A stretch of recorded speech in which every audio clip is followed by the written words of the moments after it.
I'm here at the Bethesda Theatre with the cast of Altar Boyz. Hey guys, how's it going? My name is Jared Zirilli. I'm playing Matthew. Tell us about Matthew, who you play on the show. Matthew is the wholesome one. He is the leader of the group. He is Justin Timberlake before he brought sexy back, as one of the reviews said, which is absolutely true. He's the wholesome one. He's the one who all the guys come to for when they need a shoulder to cry on for Mark, or whether it's, to reform a little bit for Luke, but he helps everybody out. He's like the den father, isn't he? That's right. So tell us where you grew up and a little bit about your theater training. I grew up in a little suburb in Long Island named Belmore, and I was born and raised there. I went to a theater high school, like a magnet theater high school. What was it called?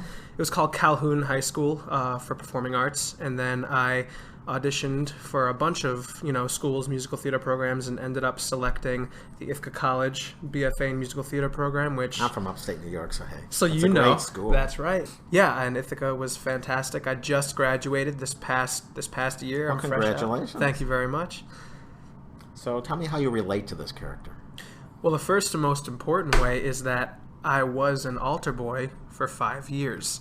Back at home in Long Island, I was an altar boy through the ages of 10 and 15. What was the church? You can give them a plug. The church was St. Barnabas. How's everyone doing in Belmore, New York? St. Barnabas. I miss you guys. And I did it all. I altar served every weekend, carried the cross, and that's my biggest connection to Matthew, because he's an altar boy. But other than that, the wholesomeness, definitely I can relate to, and I have a lot of people in my life that come to me when they have problems, and I'm always an ear that's ready to listen, and that's exactly what Matthew is to the guys. Well, let me give you another congratulations. This is the production that gets you your equity card. What was the process of getting that equity card? Tell people how hard it is. It is not easy. For the past 4 years while I was at school, every time I was home, I lived on Long Island, so I would take that train into the city, and I would audition every single time I was home. And there were bites, and I would get close, but I never got that card. It took me 4 long years to finally get it, and so... How many shows did you appear to have to get that equity? I did about 3 or 4 productions until I was finally able to get my card. Tell us what they were. I did Aladdin in Disneyland. I was Aladdin in Aladdin the Musical Spectacular. I took a semester off my freshman year. I just did Les Mis upstate before I came here. Where was it? That was at the Merry-Go-Round Theater. And I was Kufe who was one of the featured students. At the Merry-Go-Round Theater, did they have the revolving stage? No. Oh, the turntable, yes. What was your favorite role in all these productions you did? At school, my favorite one was probably Monty and Violet. Do you know Violet? Oh, I love that show. Violet's one of my favorites, the most beautiful score. Swords. Yes, who Shrek is coming Caroline soon. Change, and then she just... And Shrek? Maybe she'll win that Tony, huh? Finally. About time, because Violet is the most beautiful music, and I love doing Monty. I agree with you. It's one of these shows like, come on, people, put the show on, finally. On Broadway, please. You know what? It won the New York Drama Critics Award. It was off. The first off-Broadway production, you know this, that won the New York Drama Critics Award for Best Musical. And deserved it, too. Well deserved. That music. I am getting really close with these guys. Since day one of rehearsal, we've grown as an ensemble, and just we did a lot of trust games and stuff like that, just so we can be believable as this group of 5 best friends on stage. And so they're awesome, and they're talented, and they inspire me every day. So what's your favorite song in the show? I think The Calling. I love The Calling, because that's funny lyrics, but to the most beautiful music, and it's catchy, and it's boy band. It's everything that the show's about. Well, let's talk about these confessions, since you had all that practice being the altar boy here in real life.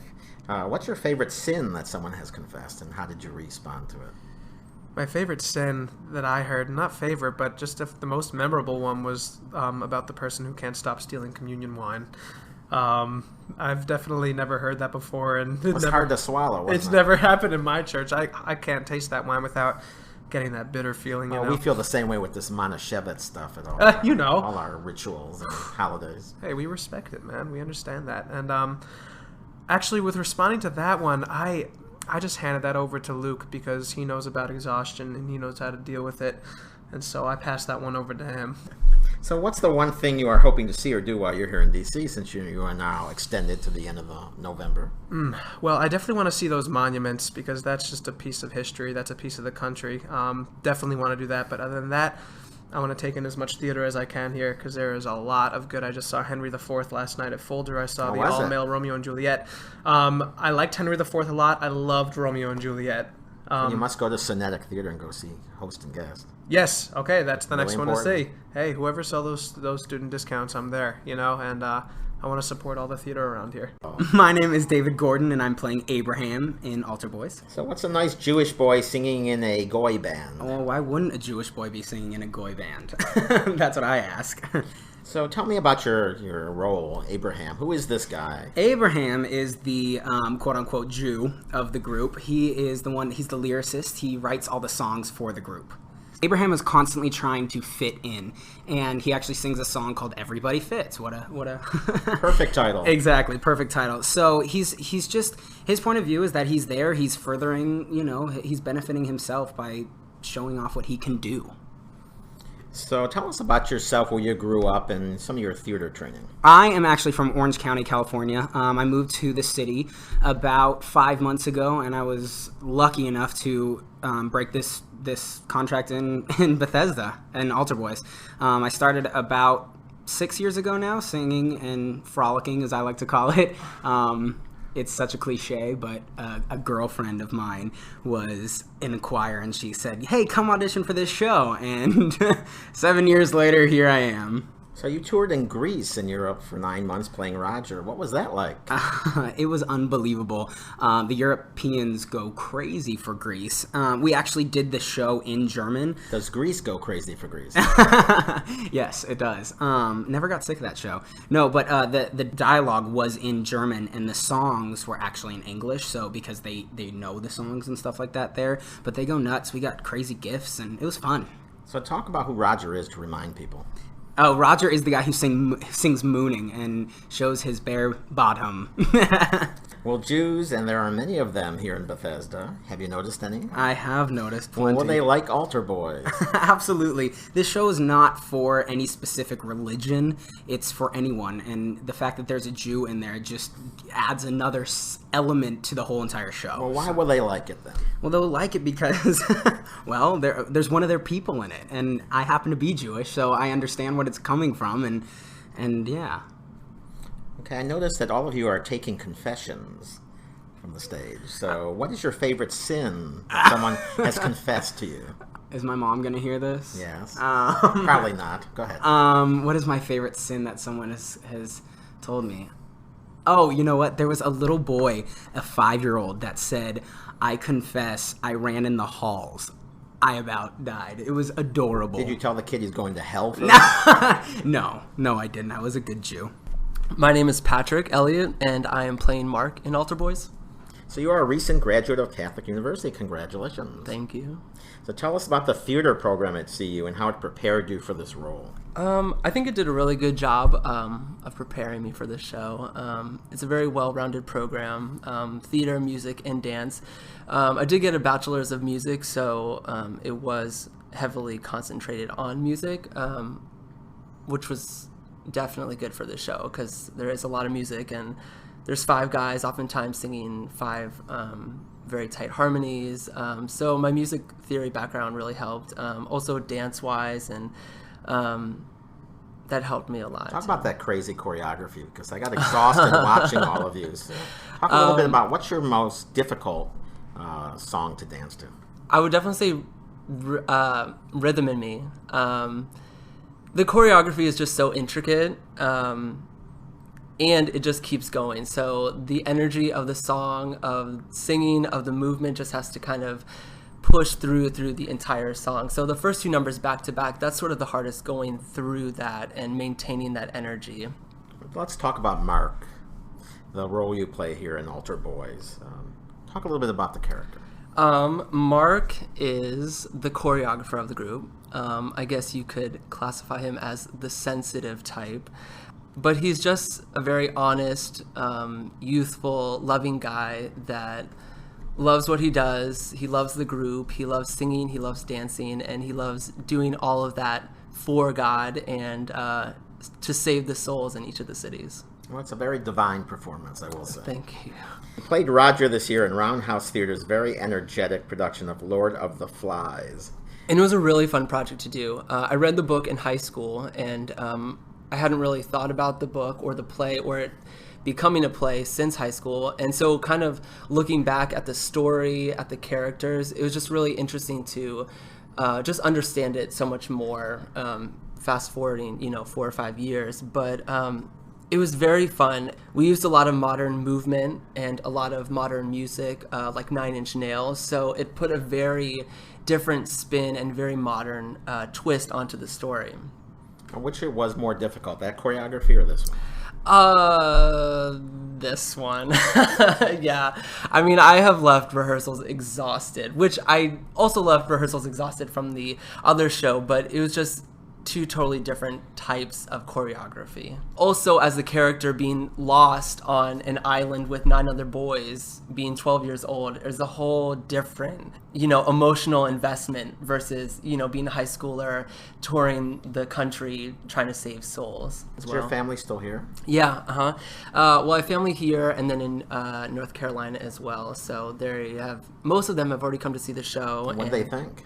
They loved it. And I was actually nervous about my mother's reaction and especially my grandmother's reaction, who is extremely Catholic. So I got nervous about that, but my aunt was kind of like, you're going to have to prepare grandmother before she comes to see the show, which I kind of did, but she loved it. She thought it was very funny. She loved everybody in the show and thought it was, very well done. So she confessed her thoughts to you? Yes, she confessed her thoughts. And still talks to you? Yeah, yes, and still loves her grandson. Okay. Hello, I'm Travis Morin, and I play Luke. Tell us about yourself and about playing Luke, the bad boy of the show.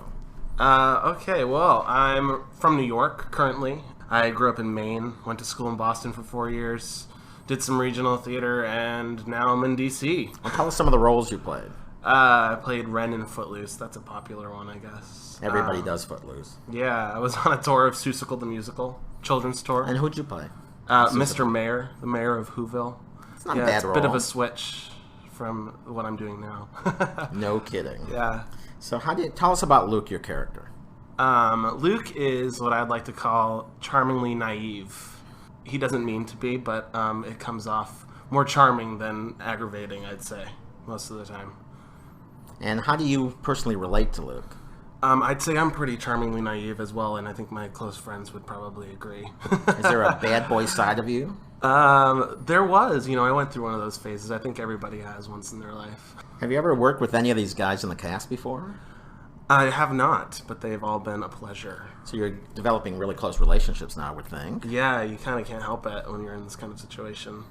So what was your favorite sin that someone has confessed to? I've only seen a couple, and I actually got one on my station the other day that said, I lusted for Luke. Somebody wrote that confession after the show, I believe. So that one actually, that one touched my heart. So how did you respond to that one? You didn't it's a compliment. I take it as a compliment. I mean, it's still a confession, I guess. So I'm glad they got that off their chest. So how did you audition for this? I've actually auditioned for this numerous occasions and got lucky with this one. So I'm very happy to be here. Hey, I'm Michael Busillo, and I play Juan here in Altar Boyz. So tell us about your theater training. My theater training, I was trained primarily as an actor at Rutgers University, Mason Grove School of the Arts, and went to London my senior year and did some classical training at the Globe Theatre. And now it's pretty much on-the-job training. So how much of the real Michael is in the way you play Juan? What I love about Juan in particular and all of the guys is there's this sense of innocence about all of them, and everything is new and exciting and just really genuine responses to their experiences as they go around the tour. So I think as an actor and going out of town all the time and living in New York, you always have these new experiences. So I think probably just the joy, the sheer joy in being here. So we'll talk a little bit about Juan, who this character is. Juan is the Latin one of the group. He is the internationally appealing ethnic one. But he's got a little bit of a ladies' man in him. But I think he struggles with that, in maintaining his good Christian boy persona. So Juan has a very emotional moment in Altar Boyz. Yeah. We don't want to give it all away here. Sure. So what personal experiences did you draw upon to play that scene? Actually, it's different all the time. You kind of have to tweak it to kind of keep it fresh every night, every performance. And I think as actors, I think we all have very rich emotional lives, and I think we're very sensitive, and I think that there's a bank of just stored experience somewhere in there that it just you as an Tell us one experience that you can think now that would help you perform that scene so well. Let's see here. Probably the first time I auditioned for this and didn't get it. But you did get it eventually. Yes. How many times did you audition to get this role? For this time around, there were 3 days of auditions for this particular They production. auditioned in New York, right? In New York, yeah. But the show opened in New York in 2005, and I think a lot of the guys might agree with this, that we've been auditioning for the show in general for other productions off and on over the last few years. So You really get a workout with Christopher Gattelli's choreography. Yes. So what's the most difficult song for you to dance? Oh my god, easily God Put the Rhythm in Me. That's the second song in, and it's probably the most dance intensive one. It pays homage to Janet Jackson and Paula Abdul and New Kids on the Block, and it's just one thing after another. By the end, we are literally seeing stars in that one. But it's great because if you haven't warmed up before the show, that one gets you gets you ready for the rest of the show. I was exhausted watching you guys. So what's your favorite scene in the show? My favorite scene? Yeah. I really like number 918 and the scene leading up to it. And I don't want to give too much away. Well, set it up just a little. Sure. Number 918 is a song that we, as the Altar Boyz, have never had to perform as part of our tour. It's a little bit on the darker side, so it's a little spooky for us to do. But I think that song is if we get a chance to really kind of attack the audience with that one, so it's a lot of fun to do. So we were talking about confessions. Yes. So what was your favorite sin that has been confessed? My favorite sin. There's a confession that the woman covets her neighbor's ass, and I get to respond to that one. So, And we won't let you respond because I want them to come see it. of course.